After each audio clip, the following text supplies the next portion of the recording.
Hello అండి, అమ్మ traditional కిచెన్కి స్వాగతం. మరి ఈరోజు మన వీడియోలో పప్పు చెక్కలు ఇలా క్రిస్పీగా రావాలంటే ఎలా చేయాలో చేసి చూపిస్తాం. ముందు మనం 2 స్పూన్ల శనగపప్పును తీసుకొని కొన్ని నీళ్లు పోసుకొని నానబెట్టేసి పక్కన పెట్టేసుకుందాం.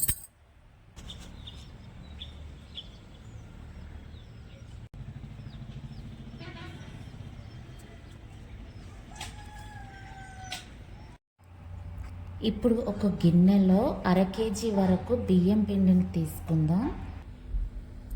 ఇందులో 2 స్పూన్ల వరకు బటర్ని వేసుకుందాం. ఈ బటర్ అనేది పిండి మొత్తం బాగా కలిసేలాగా కలిపేసుకోవాలి. మనం అరచేతిలో తీసుకొని ఈ విధంగా చేస్తే ముద్దలా అవ్వాలి. ఇప్పుడు ఈ పిండిలో ఉప్పు, కారం, నానబెట్టి పెట్టుకున్న శనగపప్పు, నువ్వులు, జీలకర్ర, వీటితో పాటు సన్నగా కట్ చేసి పెట్టుకున్న కరివేపాకు, అప్పుడే దంచి పెట్టుకున్న అల్లం వెల్లుల్లి పేస్ట్ కూడా వేసి కలిపేసుకుందాం.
వీటన్నిటినీ వేసి కలిపిన తర్వాత మరిగించిన వేడి నీటిని కొద్ది కొద్దిగా పోసుకుంటూ పిండంతా ముద్దలాగా కలిపేసుకోవాలి.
ఇలా కలిపి పెట్టేసుకున్న పిండిని చిన్న చిన్న బాల్స్ లాగా చేసేసుకుంటూ పక్కనైతే పెట్టేసుకుందాం.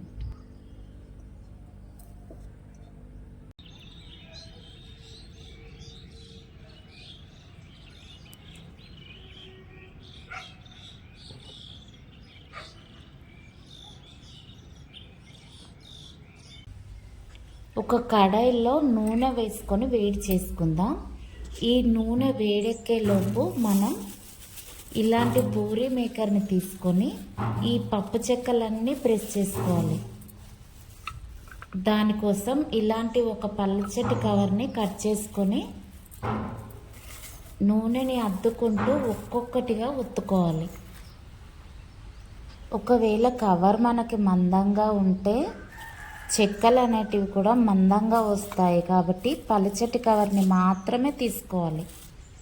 ఇలా ఒత్తుకున్న చెక్కలన్నీ కూడా ఒక క్లాత్ పైన వేసుకొని పెట్టేసుకుంటే తీయడానికి కూడా సులభంగా ఉంటాయి.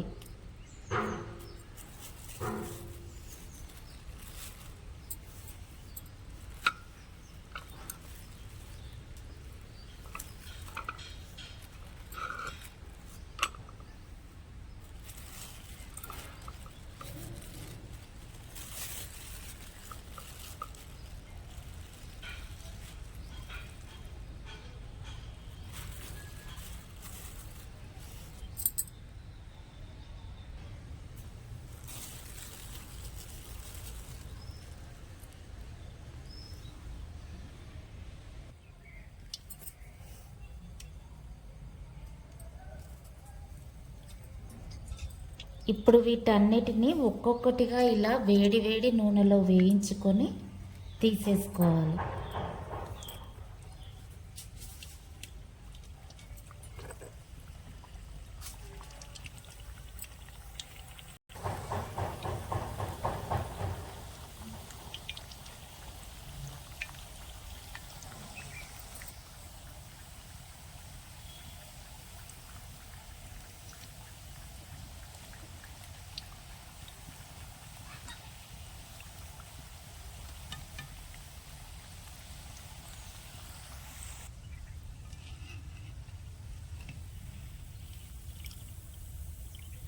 ఇక్కడితో మన సంక్రాంతి స్పెషల్ పప్పు చెక్కలు రెడీ అయిపోయాయి. ఇలాగా మీరు కూడా ఈ పప్పు చెక్కలు చేసుకొని ఎలా కుదిరిందో కామెంట్ చేసి చెప్పండి. అలాగే నా ఛానల్ని సబ్స్క్రైబ్ చేసుకోండి.